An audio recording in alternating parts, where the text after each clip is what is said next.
Hello there, survivors. Side Hustle Survivalist here today. I got something a little bit different for you.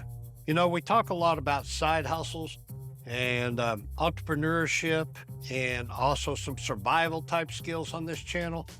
But today I've had a request from some subscribers, since I own multiple companies, of maybe kind of getting into the weeds a little bit. And I'm going to talk today on some accounting procedures and some tax stuff. Now, I will let know right up front, I am not a CPA. I am not a certified tax accountant, but I probably know more than 95% of them put together of how taxes should work and how to set things up for your business. So what I'm going to go over with you today is what I do, what I use. And we're going to kind of get into the weeds on this a little bit. So if this is something that doesn't interest you, then go ahead and go watch Cats and Dogs. But right now, this is a simple, basic way to set up your books for your company or for your business. Now, this could also work on a sole proprietorship, but I'm going to be focusing on is if you have an LLC. I have LLCs, sub S's, which is a flow through, and you can get with a tax person or you can Google it. What does that mean? Flow through. It means that whenever you have a company, any expenses and or profit flows for the company to you personally, whether you're set up as an individual, a married couple, and or it could go to a trust account, an estate, anything along those lines. Right now, this flows through to a married couple. But being able to do this, you get all the corporate tax breaks. But today, enough on that. Today, I am going to go in and talk about the program that I use is Quicken. And it's a program like QuickBooks.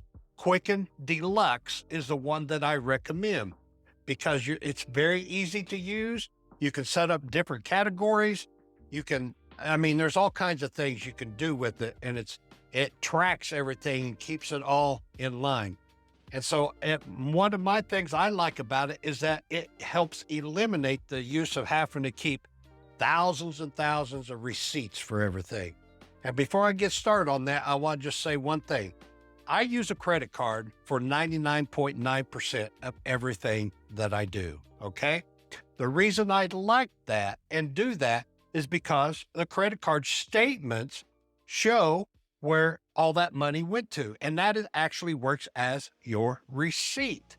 So you don't have to, I don't have to save thousands and thousands of receipts everywhere I do. If I write a check, then obviously my bank has that on record and so I have that. I can go online, pull that down from my bank, and I have that in my records. But the great thing about Quicken, and I believe QuickBooks does too, but the Quicken Deluxe program is that the program allows you to tie into your bank and or your credit card or whatever monetary instrument you're using, and it can automatically download it to the program, and it's done just like that, which is great. I always teach and try to tell people that I'm helping set up in business and or coaching in business to get into the habit of doing your Quicken or your QuickBooks once a week. I do it on a Friday mornings with my 4 different companies that I do. It all ties in. I get done in 20 minutes because I stay on top of it. 20 minutes every Friday morning.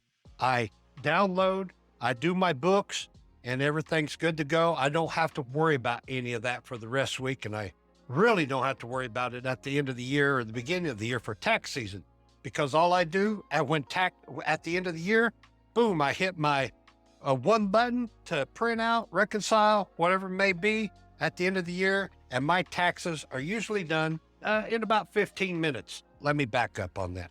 My paperwork is done for the taxes in about 15 minutes. Then I take my thumb drive stick, and the only thing that I have to turn in are my copies of my 1099s if I receive some, and or royalty payments or anything that is a tax paperwork, and I take that to my tax account. So by January the 2nd, I'm turning my taxes into my CPA to be done.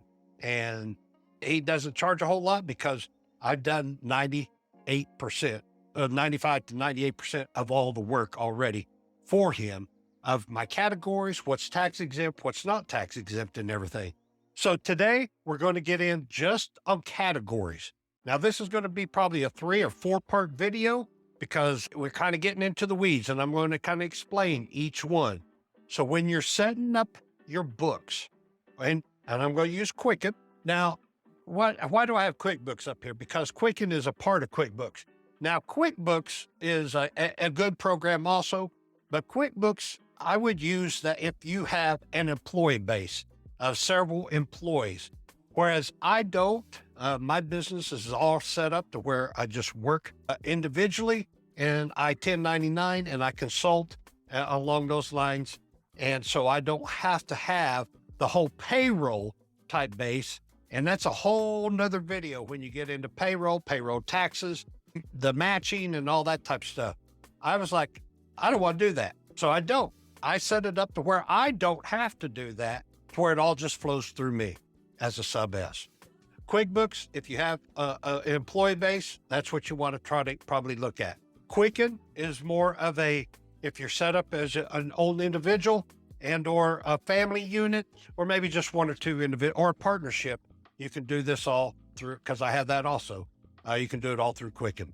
So let's get into the categories. These are your tax categories. Whenever you open up your Quicken, Deluxe or Quicken or Facebook, sorry. Yeah, Facebook. Or QuickBooks, you're going to have where the first time you open up, you set your categories. Now you can go in and add categories anytime, but it does a great tutorial of helping you set up your books system. So you have categories, all right? You'll go into your category system, tax categories. So this is my heading over here. You will put in a heading, and then this is my sub group for that heading. And today we're going to go over just business expense and electric. That's it. That's all I got time for in this video. Hopefully I might get through this video. This one may have to be in a couple, and we're going to go into separate categories each time. All right. So let's talk about business expense. So what is business expense?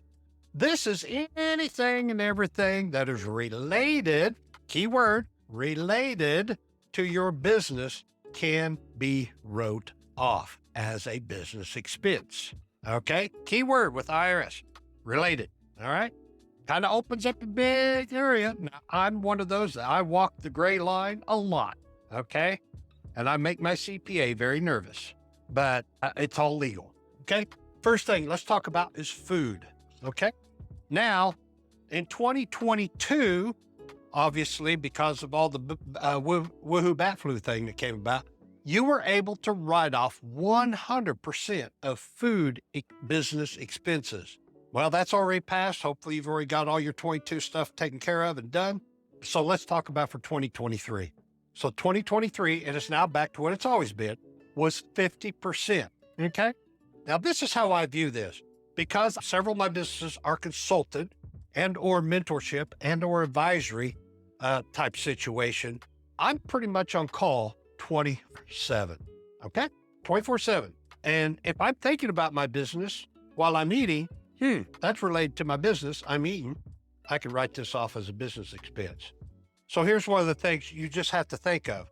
If I'm at McDonald's, Burger King, Dairy Queen, wherever it may be, and I make a phone call or somebody calls me that is related to one of my businesses, whether it's on the farming, whether it's on recruiting or business development or with the military contracts, which is pretty much all the time, because I took that phone call or made that phone call while I was eating, I can now deem this meal that I'm eating as a business expense.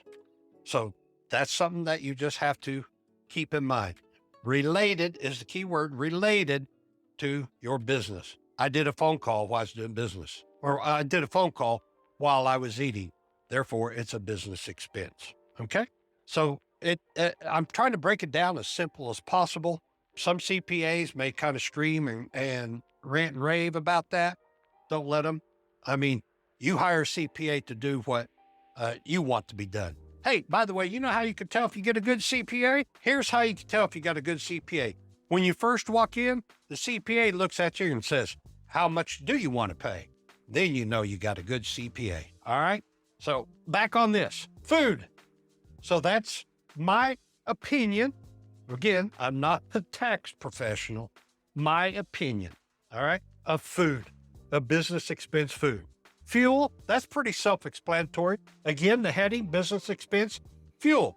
Well, since I have a farm and I can pretty much do everything as a business expense on fuel with farm, but I also have other companies. And so I do designate whenever I go out, if I'm having to go do something with the consulting or recruiting or business development and or with drones along those lines, or Amazon store, wherever it may be with my other partners, then I say that fuel that I use for that is business expense fuel.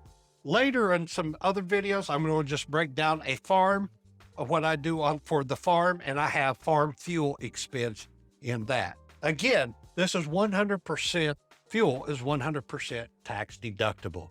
So again, if I'm traveling and let's say that, I just had to go to Walmart to get something. I had to go get some groceries for my family, but that is not tax exempt going to Walmart.